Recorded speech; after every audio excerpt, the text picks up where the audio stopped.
Welcome to the Artificially Authentic podcast with Nick Latour and Raul Rodriguez. And today we're talking about AI meeting prep. Raul, I got tons of sales meetings. You know this. You're my boss. Every day I got demos, and the more prepared I can be for a customer, the more I know about somebody, the better that meeting is going to go because I can tailor the meeting to them. But sometimes that takes a lot of work. Sometimes I got to figure out Google companies' names, and there's got to be a better way to do this, right? Absolutely. And so today we're going to get a little bit creepy with AI. We're going to investigate everything about a prospect and how to tailor that approach for the prospect, how to do a pitch. So in the last few episodes, we focused a little bit on marketing, and we'll get back to marketing again. But now we want to help people on the next phase, right? How do you pitch a project to them? Yeah. Let's get creepy. It's a great marketing strategy. It works for some people, I guess. Maybe we put it in our t-shirts for Expo. So let's see. Are we ready, Nick? Ready to get creepy? Let's get creepy. Great. So let's look at my screen. So imagine that I want to pitch something to Nick, right? To me? Yes, to you. All right. Okay. And so I'm the customer here. Yep. And I'm Got using the new ChatGPT 5. So if you guys haven't tried it out. And I had to be a little bit careful in what I was pitching, right? Because it remembers like I'm part of Merch AI, right? So it will know that you're Merch AI. And so I started the prompt by asking, I have a sales meeting with Nick Latour, and I pass in your LinkedIn profile, who works for Merch AI and lives in Austin. The things I know about you, basic things. Okay. Probably could have received those two things or retrieved those two things from a LinkedIn profile, but I added it just in case. Remember, guys, every time you can be more specific in a prompt, it really helps with your results. Yeah. Even if it's redundant, it's worth it. So tell me all you can about him and how I can approach a sales call with him. I'm scared. Yes. Well, I mean, you're going to get a call from HR soon, by the way. What do you know about Nick? Okay, so he tells me basic things, current position, previous roles, industry influence and presence, promo industry veteran, social media thought leader, right? Recognized as the number one promotional product professional on social media. 3 years in a row? It missed that there, so I need to file a bug with them. Industry board member, and see, I even we work not so long together, but very intensely to the point where I'm part of your profile now. Wow. That's cool. Yeah, we're only on episode like 12 or something, and it already knows. So it says you're content leader, and it tells you a little bit about what Merch AI does, and then how to approach your sales call with him. Acknowledge his expertise and industry role. Show appreciation for his thought leadership, especially around AI and promo. Speak to his challenges and goals. Focus on how Merch AI helps sales teams closer, just faster with polished branded content. I'm not going to read everything, but use the insights from his content, right? Like, oh, I saw your podcast. That's a great tip, right? Yeah. And then potentially I could go like, tell me more, give me more. Hey, ChatGPT, give me more insights of 3 insights about his podcast, if you can, or you pass in the YouTube link or something, right? Be ready to value propositions, personalize your story, reference Austin, right? And these are more basic things. Again, the more precise you are in your prompt, the more things you'll get. So, for example, one of the most important things I think to be able to connect with somebody, as we all know, everybody who's on sales, is try to see what somebody's interests and hobbies are. So I thought this was very interesting. It couldn't find any of your hobbies. I know you have a lot, right? Like basketball, shoes. It did not find any of them. So I'm wondering if it's because it doesn't it can't read maybe like Facebook or Instagram or what, but it didn't find any of the hobbies. Yeah, and that's probably me too. I don't post a lot about some of that stuff. It's like publicly, but it does have a few pretty interesting, like key points on me that are really accurate. Yeah. And fun fact about Nick, he doesn't like to brag, but he can do a 360-degree dunk. Yeah, I don't know how they found that fact about me. It was me and Vince Carter that were the two Yeah. best dunkers of all time. I don't know how they found that. So then it asks, like, would you like to help craft a more personalized conversation or icebreaker? See, if it starts again, remember with AI, it's a conversation. You Hmm. keep going and going and going. So I could have asked for more icebreakers. And then I put, if I wanted to sell to him an automated calling service for lead generation, what would be the exact pitch I would give him, and give me other tips to pitch him. Yes, now we're getting to the like super efficient way to like a little bit about me. How can I build a plan around it to be even Yep. more efficient but effective? That's cool. And we'll ask about the icebreakers again in a little bit. But yeah, let's look into this. So exact, it gives you an exact pitch. Uh, Wow. Nick, I know you've been leading the charge on how AI transforms the way distributors and suppliers win more business. That's right.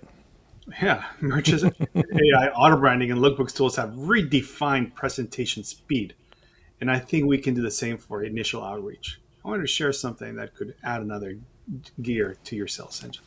I mean, for 30 seconds of work, my ego is firmly stroked now. Like Yeah, I'm listening. yeah. This last sentence is a little cheesy, but I love it. Yeah.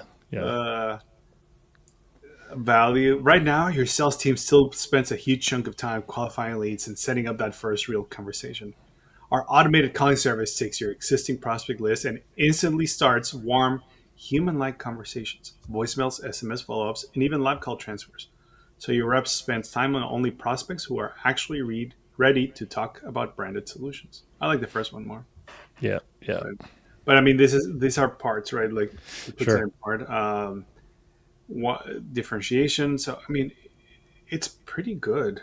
If I could show you in 15 minutes how this could double the volume of qualified distributor conversations which I generates each week without adding headcount, would you be able to quick test run? This, for example, works really well for me.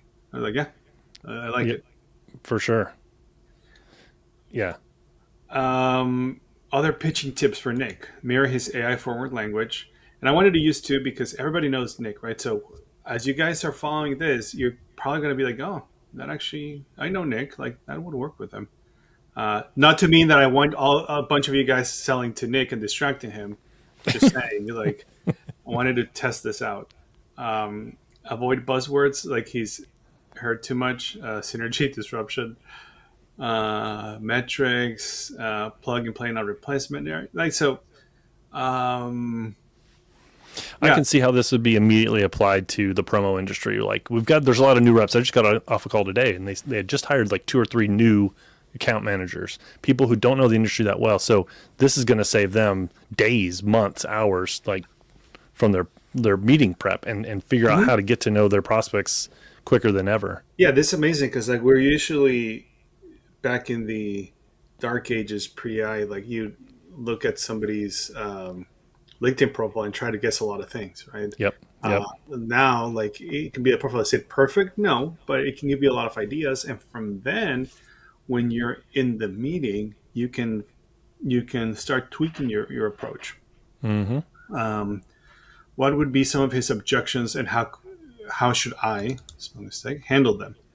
That's an important question, actually. That's something I think people leave out a lot, especially in our industry, because you kind of think, oh, this is great stuff. What possibly could they not like about it? But if you're prepared to handle those objections, you're two steps ahead. Correct. And objections are very interesting. So, and I wanted to also add an episode for live objection handling. The software, or sorry, the processing power, I think, is not there yet. The software is not there yet. Hmm. I do think that in maybe a year to 5 years, you'll be able to have a little uh, AI bot next to you while you do a Zoom call, uh, telling you, "Hey, this is what I would say," like writing the text as it's listening to your prospect. We're not there yet, but everything points into that direction. What would be fascinating, right? Like very futuristic, when you have something in your ear, right, when you're in a live meeting. But yeah, like we're not there yet, so I don't want to talk about tools that I don't think are good enough for anybody to use. in my opinion. But you can prepare for objections beforehand, right? We already do AI email prospecting. Why add calls? Okay, I don't want cold calls damaging the brand image. Um, Plus, we can start with a small created segment to show you that it calls very genuine. That's a very good way to handle that objection. Mm-hmm. Um, They know that I want to stay authentic here. That's artificially authentic here mhm. because we can do all this really great efficiency, use AI efficiencies. But at the end of the day, if people know you're being fake and don't sense any sort of authenticity, it could have the reverse effect. Correct. So it gives you like seven. I mean, these are very good. Back when I Very was good. trying to do sales, like it was.